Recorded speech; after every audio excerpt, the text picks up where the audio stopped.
Hello everyone, my name is Christian, welcome back to my hobby blog. Today I'm very excited to be reviewing one of my favorite recent books, and that is the Book of the New Sun. And this is written by Gene Wolfe, and I'm going to be reviewing Shadow of the Torturer, which is book 1 of Book of the New Sun by Gene Wolfe. And this book came out back in 1980, and Claw of the Conciliator, which is the second half of this two-volume book, or edition of this book, came out in 1981. He released each of these books 1 year apart. I haven't read beyond book 2. I am doing a reread right now. I read book 1 and 2 back to back last year, over the summer, I believe, maybe into August. And I didn't pick up book 3 because I ended up not fully understanding the ending of book 2, and I don't remember really anything at all.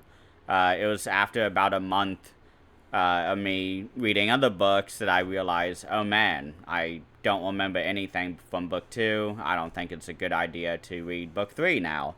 So my plan was always to go back and reread it, and I would say I understood about 75% of Shadow of the Torturer on my first read, but it's been this read that everything has like fully connected for me, and I just love this book so much. The prose is the hardest thing I've ever read. It is not an easy book to read. This is a author who I think you really need to take your time and absorb every single word by him, because these books are very, very dense. Although they are only about 300 pages or so. Let me see. Yeah, so it's about 200 pages. Is Shadow of the Torturer. And although it's only 200 pages, I think it feels as if it's 800 pages. Every chapter, I take about double the time that it takes me to read, and I read at half the speed than I usually read, because there's so many details to pick up on. And that is something that I love the most about this book, is as I was reading it this go around, there was so much that I remembered on the surface, but I didn't understand. And as I was going through this book the second time, there was just so much that ended up landing so much better for me on second read than it did my first read. All the way since the very first few chapters where Severian witnesses Vodalis and his crew doing something at the graveyard. We don't know exactly what they were doing. They went into like a cellar of some sort, and everyone is hunting after Vodalis, who is this outlaw. And that is sort of Severian's main goal. That's his main quest, is to find Vodalis. And he asked various people, as subtly as he could, because he is part of a torturers guild, and basically far future Earth. And everybody seems to know about Vodalis, but will not give any information about him. And so Severian is sort of just going along with what the guild is telling him to do, because he thinks that's the best way for him to find Vodalis. And I really enjoy all the little details that we get about the world as we go through the chapters, because, as I said, this is far future Earth. There are mentions of our reality, of people going to the moon, and there's even a painting in the first few chapters of this book where he's talking with, I believe, Master Palamon, and Severian, I mean, he sees this painting of an astronaut with the American flag, that famous photograph of the moonwalk. And I just love that. I caught it on my first read. I remember reading that, and I was like, a knight in gold armor on a desolate wasteland.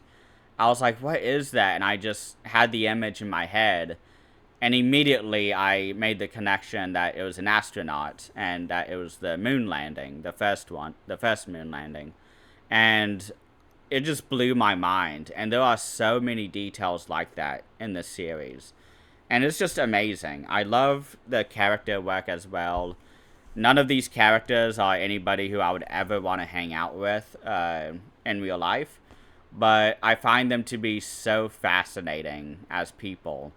Because the world that we are reading about in this series is so detached from what humanity is now. And the way that Gene Wolfe writes humanity is just so interesting. Because we are sort of in this post-apocalyptic world where the sun is dying out, and we're not really sure what that means. At least I don't know what that means yet, because I've only read the first 2 books, and the second book I remember next to nothing of. But all of the characters are just so interesting to read about. They are all really unique, I feel like, where they seem really familiar to any other person. But as Severian interacts with them, there's just always just that detail that is so interesting and different. And I just love it. I love all the different scenes of Severian finding himself in scenarios and situations that he finds himself like overcoming in a way that even he cannot explain. And I think my favorite scene in this book has to be just that the Avon scene, I guess. I guess that would be my favorite scene. When I said my favorite scene, I had like 50 different scenes pop up in my head, so that's why I hesitated. But I think that is one of my favorite scenes, because there are so many things happening in that scene that we don't even know about until later, because it ends up that Agia and Agilus, who are trying to steal Terminus Est, Severian's sword, they're trying to steal it, and so they're like, hey, like, we're going to have this entire ploy to try and steal it. And he keeps getting past it, and finally, they duel, Agilus and Severian, and they have to fight with these poisonous flowers, and if it touches your skin, you just immediately die. And Severian is touched with it, and he passes out, and he just has this really weird POV change, Gene Wolfe, I mean, where he goes outside of Severian's point of view, and we sort of see it like through his spirit or something like that. I don't really know exactly what was happening there, but it ends up that Agia had planted the Claw of the Conciliator on Severian at some point, and it revived him. And that's just amazing to me, because Severian is just such a lucky person to have all of these things happen around him, and he always survives through it pretty much unscathed. And it's just really fascinating to hear about all of this, because I don't know why this is happening to Severian. I know that he eventually, because in the very first chapter, there's a pretty heavy-handed foreshadowing where Severian mentions that eventually he's going to back into a throne. So I feel like he's going to become the Artok by the end of the series. I don't know when or how, but I feel like all of these weird moments are connected to that. And I don't know how. And that's what I love the most about Gene Wolfe's writing, is that even though this was my second read, I still don't know everything that's going on. There's still so many mysteries that I am investigating and that I want to learn more about, but I cannot until I read more of his books. And I just love this book. I think my rating of it is 9.5 out of 10. This is just the best of the best when it comes to fantasy and sci-fi. It doesn't really match any genre, but I think it's definitely fantasy. I would say it's dark fantasy.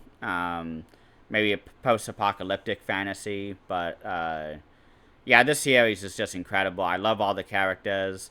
I love the sections where we are with Thecla, because she's giant. She's this like 8-foot tall woman that Severian falls in love with and who he's supposed to be torturing.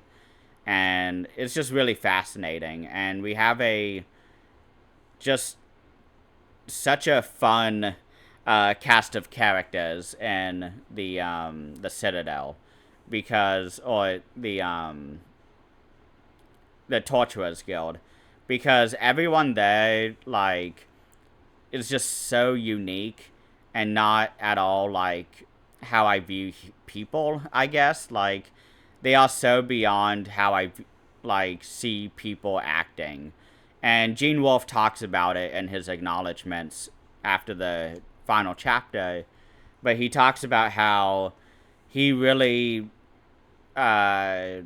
appreciated all the people that helped him to fully realize what this sort of post-present Earth could be. And it's not even just a few hundred years, it's thousands upon thousands of years, even millions of years, separated from our own time. And I just love that. I love reading this book. I do have a bit of hesitancy when wanting to give this a 10 out of 10, because there are a few sections I do not like, which is mostly the section where we are going through